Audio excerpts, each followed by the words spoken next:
So Lewis from a high school in Germany asked me to help him with a paper on how American militarism came to be and why it's so prevalent in society, and at least in American society.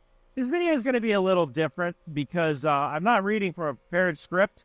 I'm outside. I'm at a friend's house in Virginia Beach.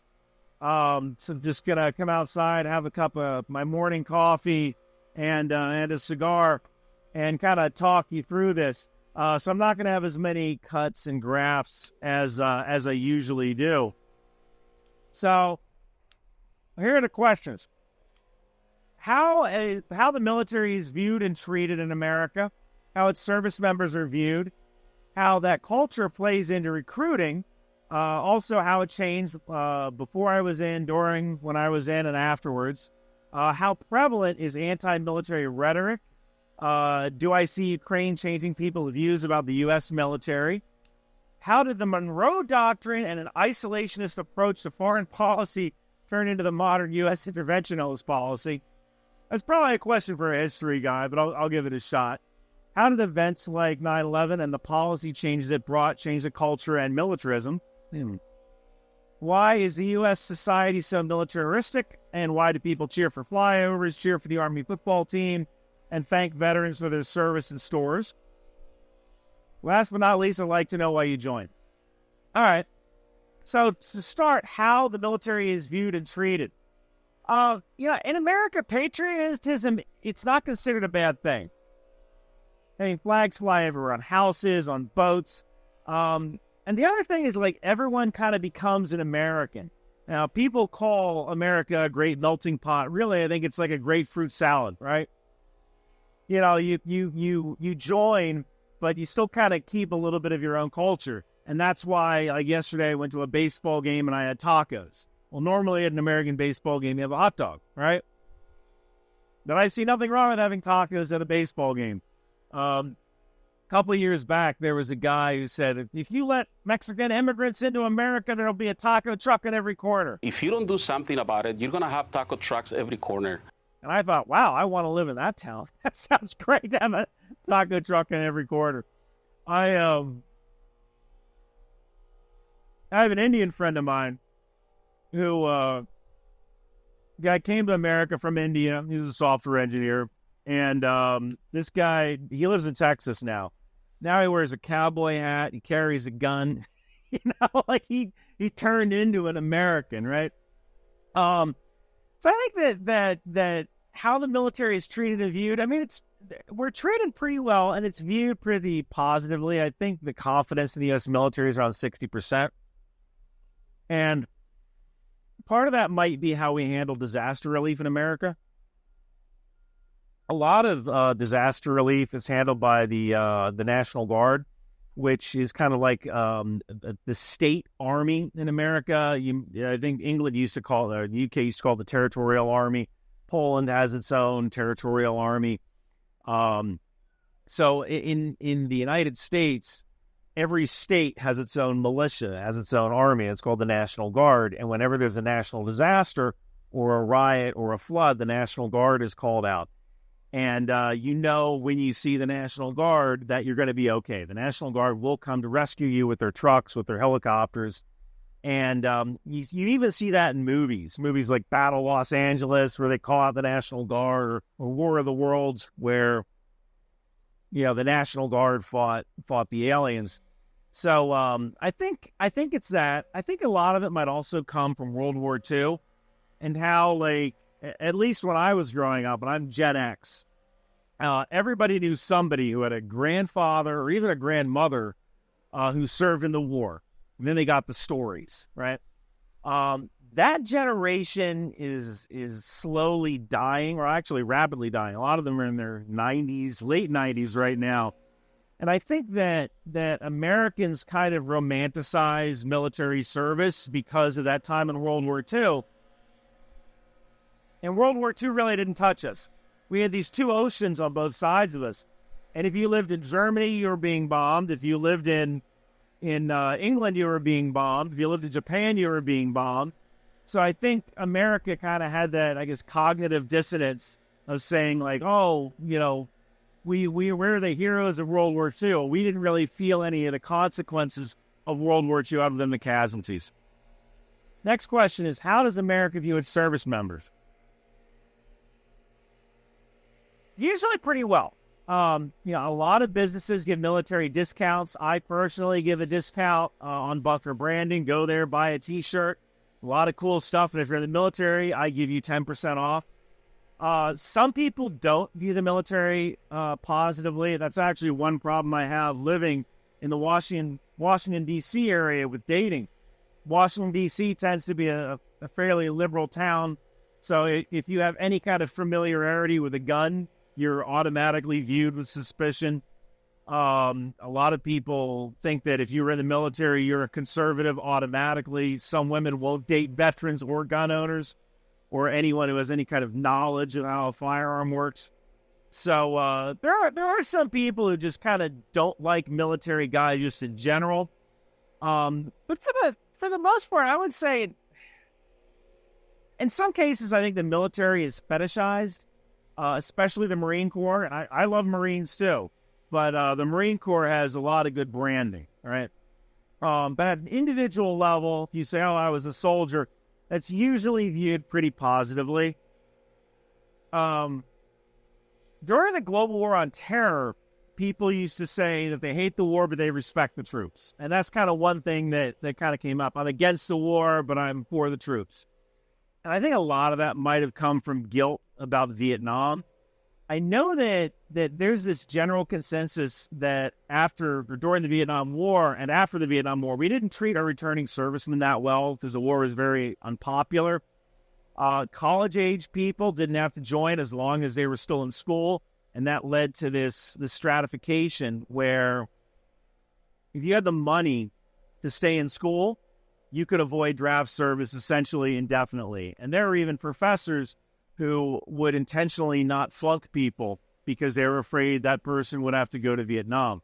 So there are some tropes like the whole spitting on servicemen that supposedly that never actually happened. That a lot of that came from lazy writing. As someone who's making a movie about a returning soldier from Vietnam, they need a quick way of the guy feeling like nobody understands what he went through in Vietnam. So it's easier to have a hippie spit on them than it is to kind of get into the nuanced version of why he feels the way he does. And if you want a good version of that, there's a scene in the movie The Hurt Locker where that guy's getting cereal. The main character's getting cereal. That's probably a more realistic version of detachment that a lot of American soldiers felt when they were in Vietnam one day, and the next day they're on that freedom bird back home, the land of the big PX, and all of a sudden, nobody understands what they went through.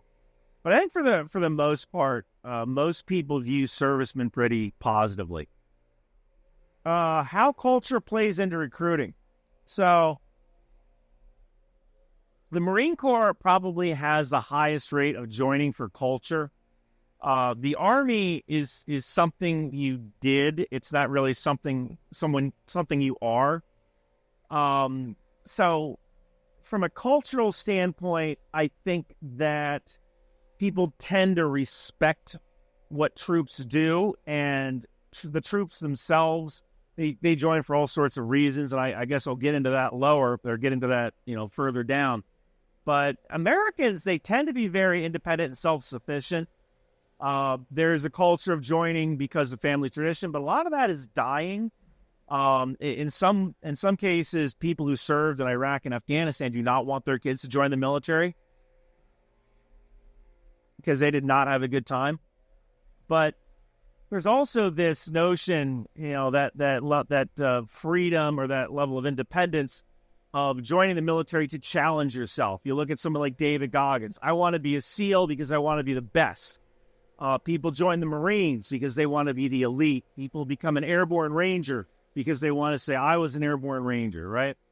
And I also think there's a general view that joining the military is a pathway to better things. Back in the 1980s and 90s, the Army slogan was "Be all you can be." And that is true. You join the Army, you learn a skill, and it kind of sets you up for life. there's also this general culture sense of heroism and adventure. We're the good guys.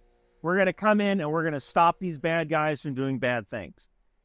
Also, I think video games like Call of Duty, where the Americans are the good guys, and we come in and we stop the bad guys from doing that bad thing. I think that has kind of permeated American culture. We're the good guys. We're going to stop the bad guys. Next is, how has culture changed before, during, and after service?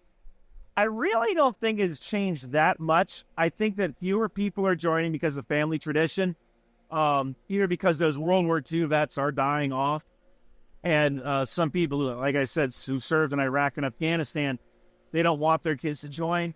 A lot of that extends to women. I know that even today there is a problem with harassment and assault of women in the military. And there's a lot of mothers who say to their daughters, look, I did it, but I really don't want you to do it because I don't want you to experience that.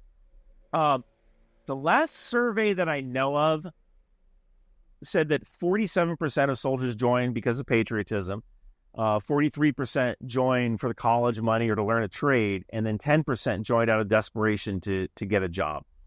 One neat thing is that green card immigrants can join. You don't have to be a citizen to join the American Army. Some of the jobs that are available to you will be limited, but you can join as long as you have a green card or permission to work in the country. And joining is a pathway to citizenship. And some of those guys that I served with who were not citizens, who are trying to become citizens by joining the military, they were some hardworking dudes. They came to this country. We opened our arms to them, and they felt it was a way to pay back and a way to become a citizen. And I went to some citizenship ceremonies in Iraq, and it was beautiful. It's beautiful seeing that. Next question is, how prevalent is anti-military rhetoric? Not very prevalent among politicians or the media. Because you might hate the idea of the military, but you always respect the troops. And you hate the war, respect the troops. You see some academics and like internet gadflies talk about the military-industrial complex. And this was a term that was coined by President Eisenhower, I believe back in 1961 during his farewell address. In the councils of government, we must guard against the acquisition of unwarranted influence, whether sought or unsought, by the military-industrial complex. And the idea behind the military-industrial complex is that America is really run by the interests of defense contractors. And that's really lazy thinking. It's easy to say, and it's catchy, military-industrial complex. And maybe that was true back in the 1960s, but back in the 1990s, after the first Gulf War, after Operation Desert Storm, a lot of military defense contractors, they went through a period of restructuring, and they were each consolidating, or they were merging.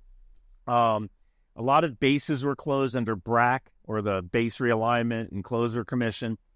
This kind of had the effect of drawing down our military.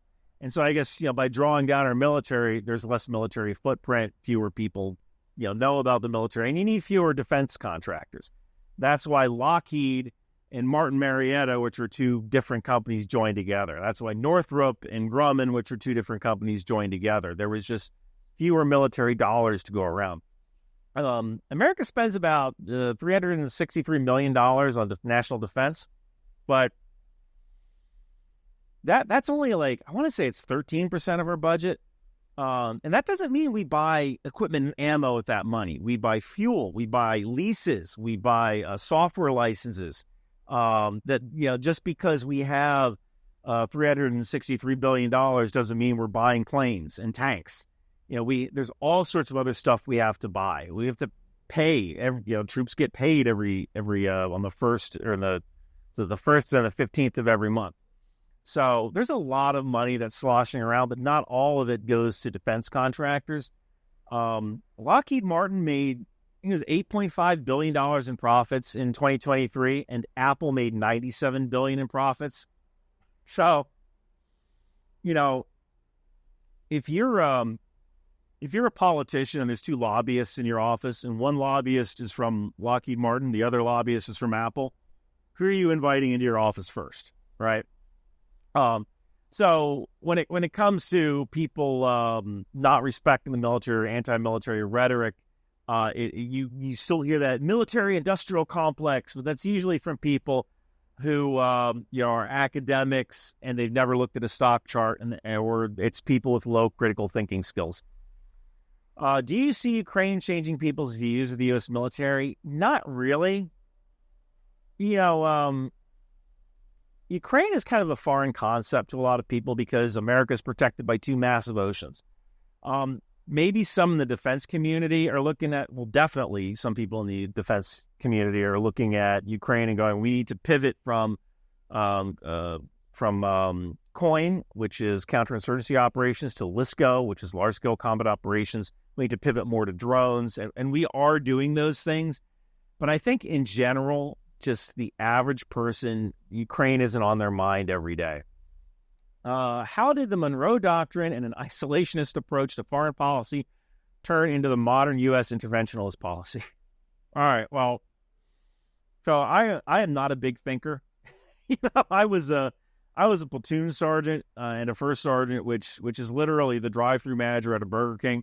So I'm really not much for strategic thought. That's officer thinking. Go talk to Preston Stewart to ask that, but I can kind of give it a go. The Monroe Doctrine was issued in 1823 by President James Monroe, and he basically proclaimed that the Western Hemisphere was off limits to further European colonization and intervention. The Western Hemisphere was just an American sphere of influence. And it kind of prevented the European powers from interfering in the affairs of newly independent Latin American countries.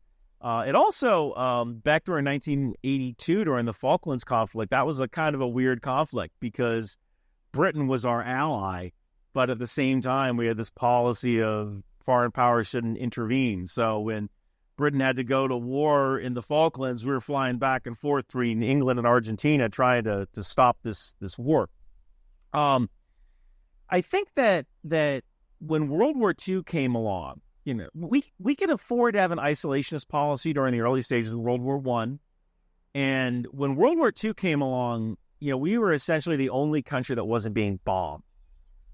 So we could make all of the equipment for the world. We were the arsenal of democracy, right? We made equipment, Lend-Lease. We gave it to England. We gave equipment to Russia, and we switched over to a wartime production economy. Ford, the car company, they started making tanks. The Singer sewing machine company started making pistols. And after the war, we were the only major player left who was untouched. So, I think we stopped rationing food in 1947. England didn't stop rationing until like 1954, I believe. So, America was just untouched. So we had the ability to say, well, we helped win World War II. We have the atomic bomb. We're going to make the world safe for democracy so we don't have to do this again. And communism was a growing threat that needed to be controlled. And we're really the only people that can do it because our industrial base is untouched. So, again, I'm not a history major, but I think that's kind of how it started. We were just the last man standing during World War II, and we wanted to make the world safe for democracy. And also, Americans are generally good. Why did we intervene in Somalia when there was a famine there? Why did we intervene in Yugoslavia? Because we look at people who are starving or people who are being, who are being murdered for their ethnicity, and we go like, man, we can stop that. We have the power to stop that, and we have the logistical lift, the logistical capability to stop it. How did events like 9/11 and the policy changes it brought change to the culture of militarism? I think one change is the words "no more forever wars" has kind of entered the lexicon. I think that people look at Iraq and go like, all right, well, it was a stable democracy. Now, but was it worth it? I mean, Afghanistan was a waste. I think Afghanistan really made a lot of people mad. especially our exit from Afghanistan. We kind of went, my God, we spent 20 years there. What did we do? We did nothing, right? Afghanistan slid back into tyranny. So I think the wars of 9/11 have really made Americans more reluctant to get involved in global conflicts, just kind of in general. Why is the U.S. so socially militaristic, and why do people cheer for flyovers, root for the Army football team, and thank veterans for their service and stories? First of all, flyovers are awesome. I did a whole video on flyovers that you can find at the bottom of this video, like how the flyovers actually work. The whole thank you for your service thing, most servicemen hate that because they get all self-conscious. When someone says that to me, I usually go, well, I'll send you the bill, But I think it happens because most Americans have this sense of overt patriotism. And like I said with my Indian friend in Texas, we all come here and we become Americans. And there's this feeling that we're all in it together, no matter our race or the god or gods that we choose to worship on the day of our choice. Last but not least, I'd like to know why you joined. Well, I wanted to join because I wanted to work with computers. If you can't get money from your father, get it from your uncle, right? Uncle Sam. Joining has a lot of benefits. If you join, you get the GI Bill, so essentially the military helps pay for your college tuition. If you join the National Guard, in some states you get absolutely free college tuition at some state schools. You get a VA home loan, Veterans Administration home loan. I had to move out of my apartment because they were going to raise my lease from like $2,500 a month to $3,200 a month. And it was actually cheaper for me to buy a house than it was to stay in my apartment. And I could do that because of the VA home loan. In America, you usually have to put 20% down for a loan. Well, if you get a VA loan, you don't have to put any money down. So I was able to move out of my apartment, move into a house, and live the American dream, right? Get that house. That's not something I would have been able to do without the military. You get health care in the military and even in the National Guard, and when you retire, and you get health care. If you stay in for 20 years, you get a pension. But the reason I joined and the reason I stayed in is different. I joined to get that college money, and I got my degree in computer science, and I got a master's in engineering management while I was in. But I stayed because I liked it.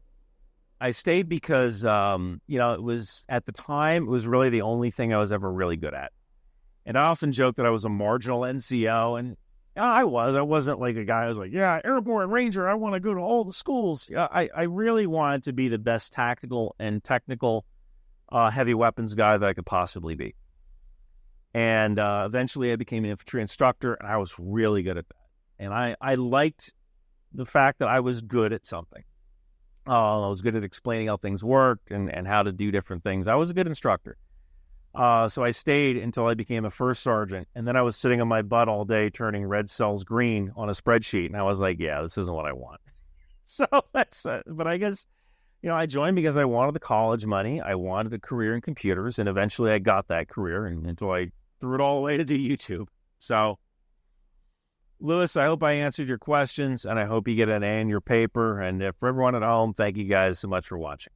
Hey everyone! New Ryan McBeth t-shirts and hoodies from Bunker Branding are available. I'm gonna get the HIMARS shirt. What are you gonna get, Donald? The Patriot shirt, because I'm a patriot. It's the best shirt, the biggest shirt. Make 14 tangos great again. What are you gonna get, Barack? Let me be clear. I'm gonna get a Drone Sweet Drone shirt. What about you, George? I'm gonna get a Trident missile shirt because they're weapons of mass destruction. I'm going to get a landmine marker shirt because my presidency always blew up in my face. I'll tell you what I'm going to get. Ronald Reagan, but you're dead. I came back to tell you that no matter our politics, we're all Americans. And we should buy Ryan's hoodies and t-shirts because they pay for the stock footage and licenses that allow him to make awesome content. So come on down to Bunker Branding and buy a Ryan McBeth t-shirt or I'll start the bombing in 5 minutes.